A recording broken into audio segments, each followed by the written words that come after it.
Donc, bienvenue à la séance extraordinaire d'aujourd'hui, du 23 mars 2023. Avant de poursuivre, je veux juste aviser que la séance est enregistrée en vidéo. Mais par contre, à la période de questions, s'il y a des questions, les gens du public, on ne voit pas leur visage, mais on entend seulement la voix. Je vais procéder à l'appel des élus. Monsieur Michel Forget. Présent. Monsieur Marc Lemay. Présent. Madame Véronique Filion. Présent. Madame Mélanie Hott. Présent. Madame Sophie Lamoureux. Présent. En présence de Madame Nathalie Piret, directrice générale et greffière trésorière, et de moi-même, Réal Ducharme, maire suppléant, en l'absence du maire Jean-René Carrière, qui est en service aujourd'hui. Donc, ouverture de la séance, on a quorum, on peut déclarer que la session est ouverte. Constatation de la régularité de l'avis de convocation. Donc, tout le monde a reçu l'avis de convocation. Il y en a pris connaissance, il a répondu. Adoption de l'ordre du jour. Donc, on a l'ordre du jour. Et est-ce qu'il y a des modifications? Non. Non. OK. Donc, j'ai besoin d'un proposeur. Propose. OK. Michel. Pour l'ordre du jour. Donc, il n'y a personne qui est contre. D'accord. Adopté à l'unanimité. Le point 3, législation. En 3.1, avis de motion numéro 2303-05 AM, le règlement numéro 381-23, relatif à la démolition d'immeubles. Donc, c'est un avis de motion, donc ça prend un proposeur pour donner l'avis de motion. Je propose. Propose. Merci. Véronique. 3.2, dépôt projet de règlement numéro 381-23 relatif à la démolition d'immeubles. Donc, cette fois, c'est le dépôt du projet. Donc, pas besoin d'un proposeur pour déposer le projet. Michel. Personne n'est contre? D'accord. Donc, c'est adopté à l'unanimité. En 3.3, nous avons un règlement 379-23, modifiant le règlement numéro 353-21 sur le zonage. Donc, ce règlement-là vient faire une modification sur le zonage et c'est par rapport à toute la question des Airbnb, donc de l'hébergement. Depuis le 1er septembre 2022, il y a une loi qui est entrée en vigueur, la loi sur l'hébergement touristique, donc une loi provinciale. La municipalité a souhaité encadrer les établissements d'hébergement touristique conformément à la réglementation provinciale. Naturellement, on ne peut pas aller contre la réglementation provinciale. Il y a un avis de motion qui a été donné à ce sujet-là le 16 février 2023. Il y a un premier projet de règlement qui a été adopté le 16 février 2023. Il y a eu aussi consultation publique qui a été tenue le 1er mars 2023. Il y a un deuxième projet du règlement numéro 319-23 qui a été adopté le 7 mars 2023 et il n'y a pas eu de demande de participation référendaire. Donc, le conseil municipal peut procéder à des modifications du règlement 353-21. Donc, puis ce sera un deuxième projet de règlement portant le numéro 379-23 qui vient modifier le précédent. Les principales modifications, là, j'y vais là, sommairement, disons. À l'article 2.3, la terminologie. Donc, ça vient définir ce qu'est un établissement de résidence principale et ce qu'est un établissement d'hébergement touristique. Ensuite de ça, à la section 4 du chapitre 5, donc l'article 5.18.1, il y a une modification qui est faite là, établissement de résidence principale et établissement d'hébergement touristique général. Donc, ça vient définir les conditions qui vont s'appliquer à la location à court terme, qui va être autorisée là, comme usage additionnel d'une habitation unifamiliale, puis il y a 13 conditions qui s'appliquent dans ce cas-là. Le règlement va entrer en vigueur conformément à la loi, donc pas besoin d'un proposeur à ce sujet. Qui le propose? Mélanie. D'accord. Personne n'est contre. Merci. C'est adopté à l'unanimité. Au point 3.4, Règlement 380-23, modifiant le règlement numéro 356-21 sur les permis certificats.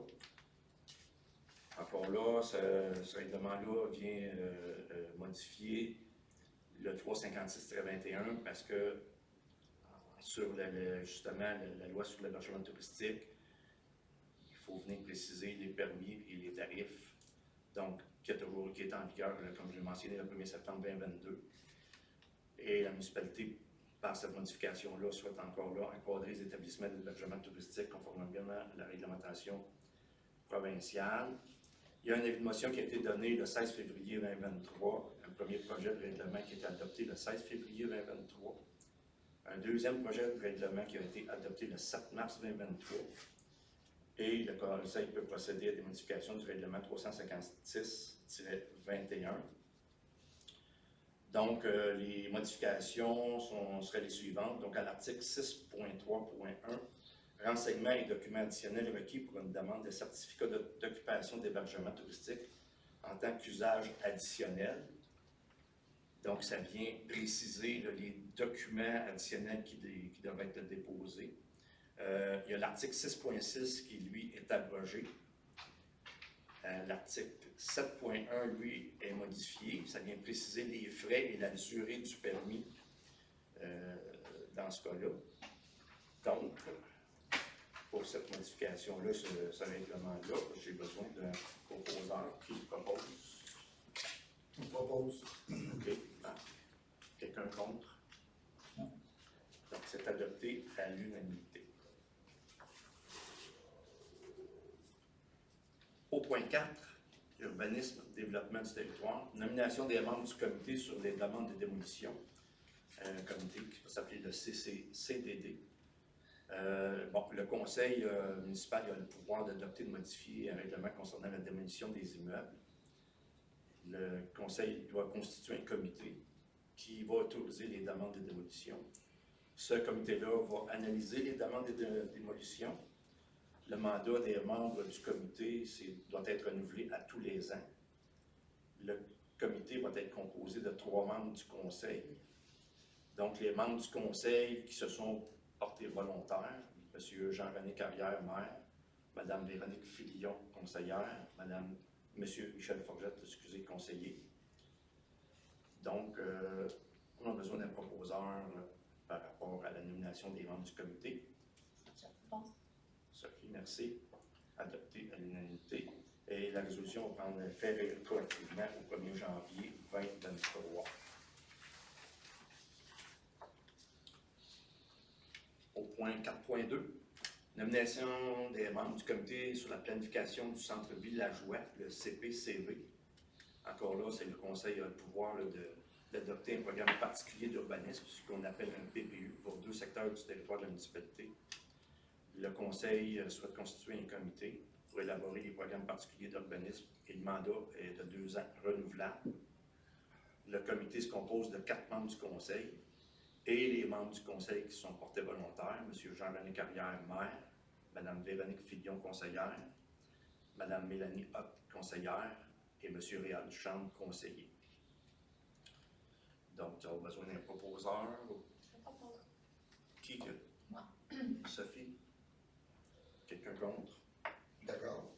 Adopté à l'unanimité et la résolution prend effet rétroactivement au 1er janvier 2023. Au point 4.3, appui gestion de la douceur et fils. C'est une demande qui a été faite par l'entreprise Gestion de la douceur et fils, Inc., d'accroître son exploitation aux fins de carrière sur une superficie de 3 acres localisée sur le lot numéro 5 245 498 dans une zone agricole, qui est en fait déjà un lot qui est exploité en carrière. En vertu de la loi sur la protection du territoire et des activités agricoles, ça doit faire l'objet d'une autorisation de la CPTAQ, qui est la Commission de protection du territoire agricole du Québec. L'extension de l'exploitation ne contrevient pas aux règlements municipaux. Ça n'entraînera pas non plus de conséquences sur les activités agricoles existantes. Les activités temporaires demandées n'ont pas d'effet non plus sur la préservation des ressources eau et sol. Les activités temporaires ne vont pas à l'encontre du PDZA de la MRC, des orientations du plan d'urbanisme de la municipalité. Le PDZA étant le plan de développement de la zone agricole. demandeur devra remettre le site à l'état naturel. Et finalement, l'exploitation demandée ne peut être exercée sur aucun autre terrain du territoire municipal. Donc, on a besoin d'un proposeur à ce sujet. Mélanie. Personne est contre. D'accord. C'est adopté à l'unanimité. Au point 5, gestion 5.1, poste d'adjointe administrative. Donc, il y avait eu l'embauche de Mme Julie Leblanc à titre d'adjointe administrative en remplacement d'un congé de maternité. L'employé qu'elle a remplacé a décidé de ne pas revenir à l'emploi de la municipalité suivant son congé de maternité. Mme Julie Leblanc a démontré qu'elle remplit pleinement les exigences du poste. Et aussi, dans l'intérêt de la municipalité, on a besoin d'une autre personne qui peut signer les documents et agir comme greffière d'assemblée en cas d'absence de la directrice générale et greffière trésorière. Donc, la recommandation du comité des ressources humaines au conseil, c'est de nommer Mme Julie Leblanc au poste d'adjointe administrative de façon permanente et aussi de la nommer là, en tant que greffière trésorière adjointe par intérim, qu'elle peut signer tout document nécessaire au bon fonctionnement des activités de la municipalité et agir en tant que greffière d'assemblée en cas d'absence de la directrice générale et greffière trésorière. Besoin de... Je propose. Sophie, quelqu'un contre? D'accord. C'est adopté à l'unanimité. Nous sommes rendus maintenant au point 6, période des questions. Il n'y a pas de questions, donc merci. On peut passer au point 7. La levée de l'Assemblée. M. Michel Forgette propose la levée de l'Assemblée. C'est adopté à l'unanimité des conseillers présents. Merci beaucoup.